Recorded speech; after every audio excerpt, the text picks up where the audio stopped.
देख रहे हैं सिटी वन न्यूज। सहाफत जिंदाबाद।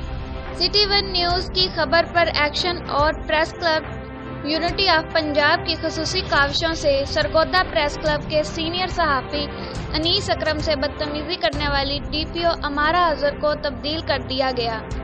सरगोदा और पंजाब भर के सहाफ़ियों में खुशी की लहर दौड़ गई है।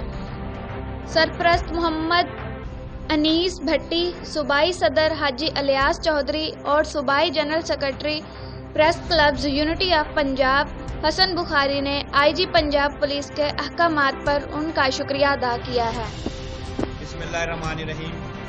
हम press club unity of Punjab के प्लेटफार्म पर IG शायब दस्तगीर साहब का शुक्रिया अदा करते हैं कि उन्होंने press club unity of Punjab की आवाज़ पर DPO सरगोदा अमारा अतर को तब्दील किया और सहाफ़ियों में खुशी की लहर दौड़ गई, जिस पर सूबाई सदर हाजी इलियास चौधरी और सूबाई general secretary Hasan Abbas Bukhari, senior नायब सदर मलक मोहम्मद अली व दीगर ओहदेदारान ने IG पंजाब का शुक्रिया